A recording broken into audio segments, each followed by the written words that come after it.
حضرت عائشہ رضی اللہ تعالی عنہا فرماتی ہیں کہ نبی کریم صلی اللہ علیہ وسلم نے فرمایا کہ جب حیض کا زمانہ آئے تو نماز چھوڑ دے، اور جب یہ زمانہ گزر جائے تو خون کو دھو اور نماز پڑھ۔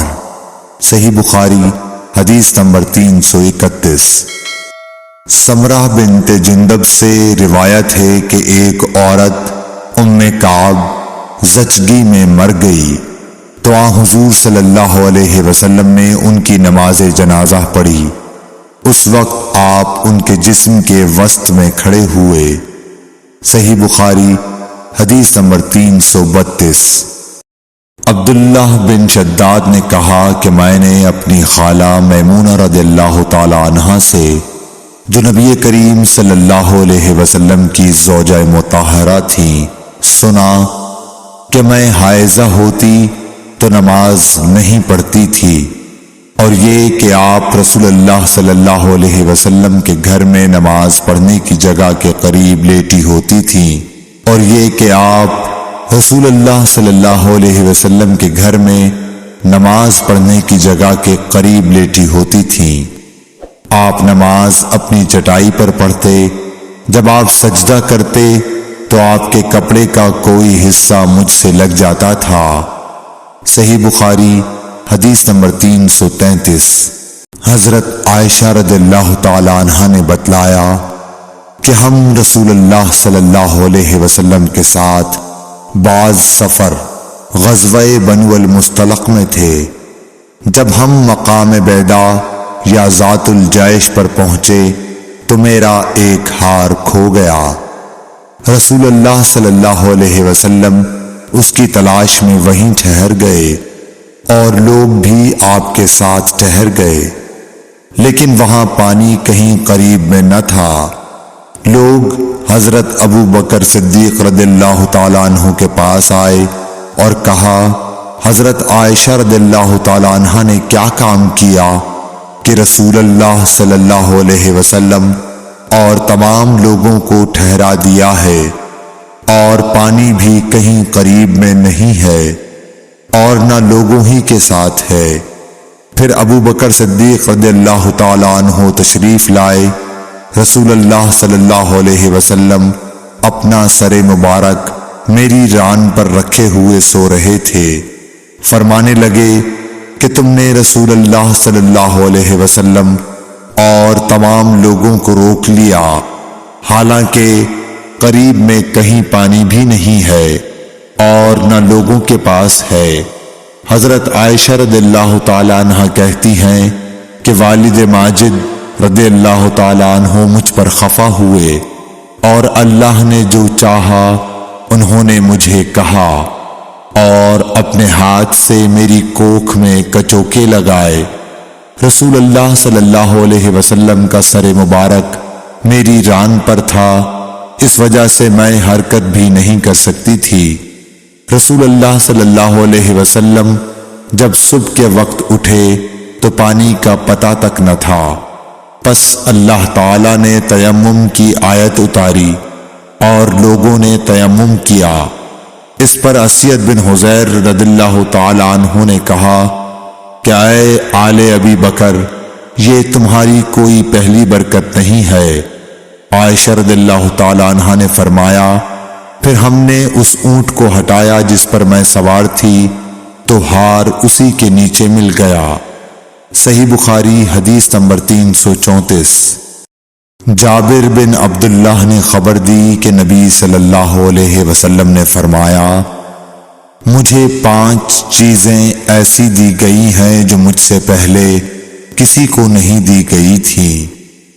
1 مہینے کی مسافت سے رعب کے ذریعے میری مدد کی گئی ہے، اور تمام زمین میرے لیے سجدہ گاہ اور پاکی کے لائق بنائی گئی۔ پس میری امت کا جو انسان نماز کے وقت کو جہاں بھی پالے اسے وہاں ہی نماز ادا کر لینی چاہیے، اور میرے لیے غنیمت کا مال حلال کیا گیا ہے، مجھ سے پہلے یہ کسی کے لیے بھی حلال نہ تھا، اور مجھے شفاعت عطا کی گئی، اور تمام انبیاء اپنی اپنی قوم کے لیے مبعوث ہوتے تھے، لیکن میں تمام انسانوں کے لیے عام طور پر نبی بنا کر بھیجا گیا ہوں۔ صحیح بخاری حدیث نمبر 335۔ ہشام بن عروہ نے اپنے والد سے روایت کیا، وہ حضرت عائشہ رضی اللہ تعالی عنہا سے، کہ انہوں نے حضرت اسماء سے ہار مانگ کر پہن لیا تھا، وہ گم ہو گیا۔ رسول اللہ صلی اللہ علیہ وسلم نے ایک آدمی کو اس کی تلاش کے لیے بھیجا، جسے وہ مل گیا۔ پھر نماز کا وقت آ پہنچا اور لوگوں کے پاس جو ہار کی تلاش میں گئے تھے پانی نہیں تھا۔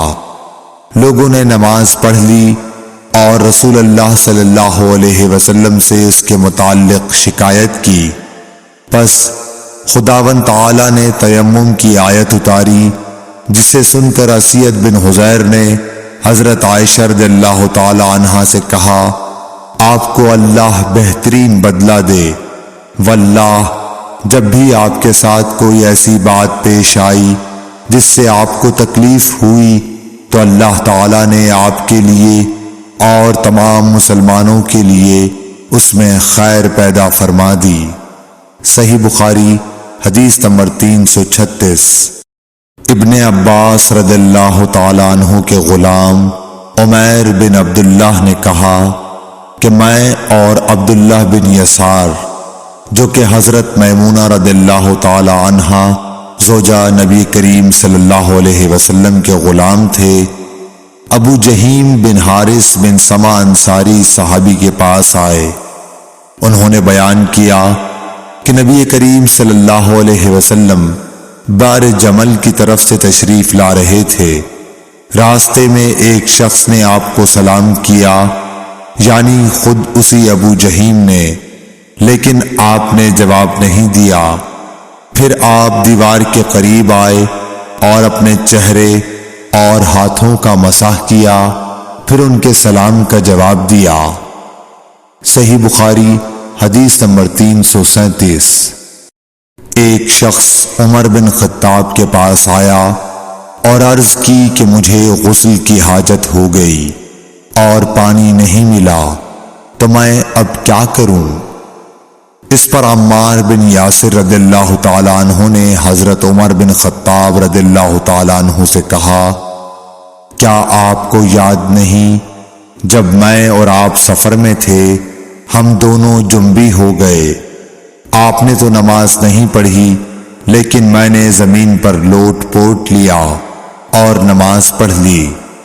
پھر میں نے نبی کریم صلی اللہ علیہ وسلم سے اس کا ذکر کیا تو آپ نے فرمایا کہ تجھے بس اتنا ہی کافی تھا، اور آپ نے اپنے دونوں ہاتھ زمین پر مارے، پھر انہیں پھونکا اور دونوں سے چہرے اور پونچھوں کا مسح کیا۔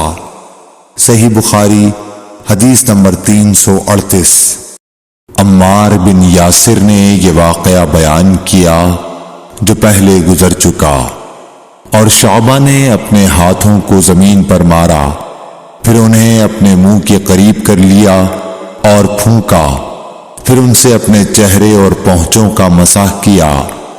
اور نضر بن شمیل نے بیان کیا کہ مجھے شعبہ نے خبر دی حکم سے کہ میں نے زر بن عبداللہ سے سنا، وہ سعید بن عبد الرحمن بن ابزہ کے حوالے سے حدیث روایت کرتے تھے۔ حکم نے کہا کہ میں نے یہ حدیث ابن عبد الرحمن بن ابزہ سے سنی، وہ اپنے والد کے حوالے سے بیان کرتے تھے کہ عمار نے کہا جو پہلے مذکور ہوا۔ صحیح بخاری حدیث نمبر 339۔ ابن عبد الرحمن بن ابزہ سے روایت ہے، وہ اپنے والد سے، کہ وہ حضرت عمر رضی اللہ تعالیٰ عنہ کی خدمت میں حاضر تھے، اور حضرت عمار رضی اللہ تعالیٰ عنہ نے ان سے کہا کہ ہم ایک لشکر میں گئے ہوئے تھے، پس ہم دونوں جنبی ہو گئے، اور اس میں ہے کہ بجائے نفخہ فیہما کے انہوں نے تفل فیہما کہا۔ صحیح بخاری حدیث نمبر 340۔